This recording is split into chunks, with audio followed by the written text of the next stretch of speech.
Good morning. It is about 4:30 a.m. here. I have my Bible, I have my coffee, I have some of my books, and I am ready for some Jesus in the morning. So for this episode, I'm going to talk about essentially this, my morning routine. Now, I've read so many books, Atomic Habits, How to Make Your Bed, Grit. It just goes, so many great books where they all of them will say to be successful, you have to shape your morning and get your morning right because it shapes the rest of your day. And there's no other way to shape your morning than to shape it with Jesus. Jesus on the forefront of your morning creates a day where Jesus is the forefront. And so the first thing I do after I make myself a cup of coffee is I pray.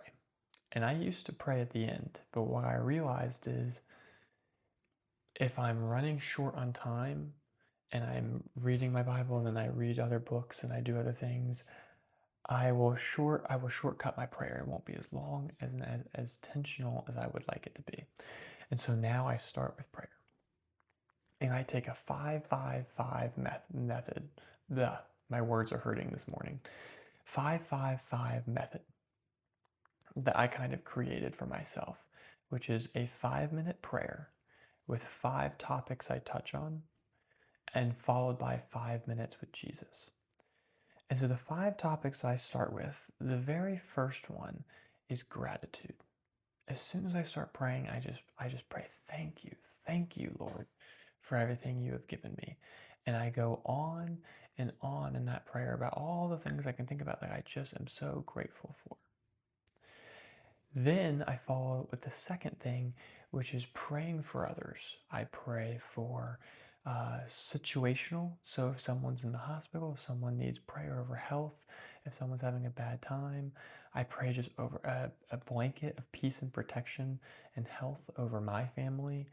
I pray over people I love that aren't Christian and I want them to find Jesus. I pray over their souls. I pray over those people. And then I lead that into the third thing, which is when I pray over the virtues I need for myself. Oftentimes, two of those virtues I oftentimes daily pray for is patience and wisdom. I think I have some virtues naturally. I think discipline comes easy for me.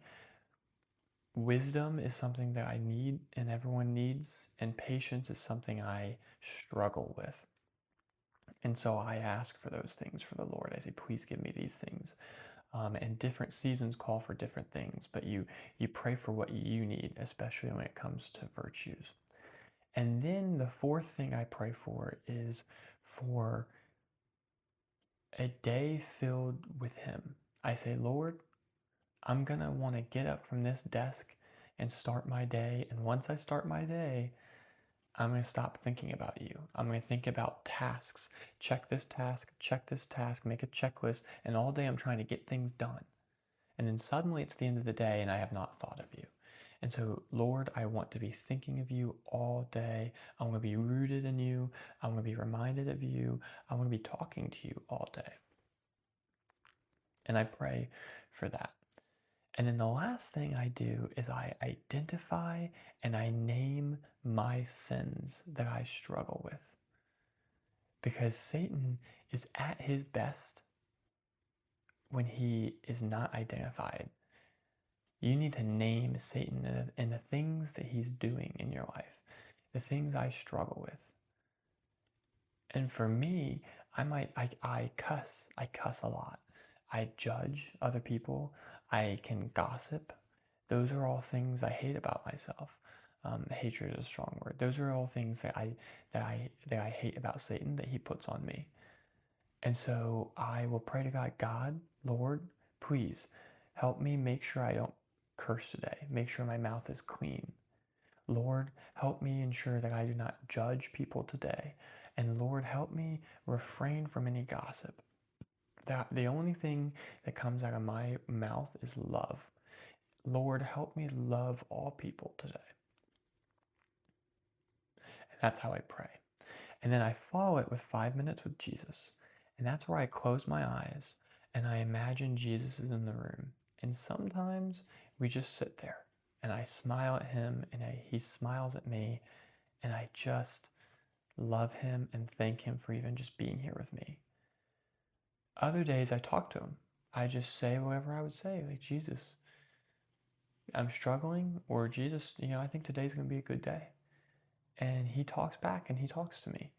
And what that looks like is going to be different for everyone, but I found that very peaceful. And then I read 2 verses in the Bible. Now that looks different for everyone. Right now, I'm trying to read the Bible chronologically, or like page by page, the entire Bible. I'm almost through the Old Testament. So right now I'm reading 2 verses of the Old Testament just through it, so I can work to finish it. And then I'll work into the New Testament. And then what I'm probably going to do is I'm probably going to switch into probably 2 to 3 verses where I read one from the Old Testament, one from the New, and maybe a psalm. There's a lot of great Bibles that will actually set you up for a Bible in the year, or a study Bible that will kind of help you read those. And I'm going to try to look into that after I finish this. And then what I do is I have different books and I read 10 pages of a book every day. And this is where it strives slightly away from God. A lot of books I have are faith Christian development books. A lot of them are also just development books. I love development books. I love learning about myself. And so I do 10 pages a day. 10 pages doesn't take very long. And on top of that, you can finish a book really quickly. Each of these books are about 250 pages. So if you do that, you're putting back a book a book a month essentially. And suddenly by the end of the year, you have 12 books, and that's just from your 10 pages a day. You may have listened to Audible, which I listen to a lot, or read more on the side. But if you do this every morning, at minimum, you're getting 12 books a year.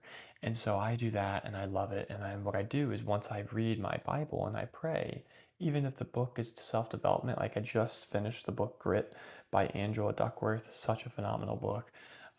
It's not faith-based, but what it does is, once I get rooted in him and then I read this, it helps me get better rooted in him. This is like, for example, this book is teaching me about grit and how to stay focused and how to stay disciplined and how to have grit in your everyday life. And I'm using that to have grit in my faith. So, and then from there, that's pretty much my morning routine. I finish my coffee and then I get up and I go work out. I don't work out every day. Sometimes it might be five days a week. Sometimes I can get it up to 6 days a week. But I then go and I work out. And my goal is I try to be there by 5:45, 6, and be back by 7:30. So as the kids are waking up, I can shower, and then I am right there ready to take on the kids. And that's because right now I'm in a transition and I'm not working. If I was working, same process. I'm there, I'm ready to have the kids. By 8, I'm showered. I can hang out with the kids, spend some time with them, eat some breakfast, and then go to work, do what I need to do. So that is my morning. It helps me stay focused. It helps lock me in. And most importantly, it makes me 1% better each and every day. 1% better in faith, 1% better in whatever self-development book, 1% better in fitness, and just ready for the day. It just helps me so much. So that's my routine. I hope it helps. If you like this video, you want more, please like and subscribe, and go ahead and click that next video, because we are going to be working on a series. And next I'm going to be either talking with my wife as well as my brother-in-law and maybe some other people on what they do for their routine to get locked in on their day and get connected with Jesus. So thank you. Have a blessed morning and have a blessed day.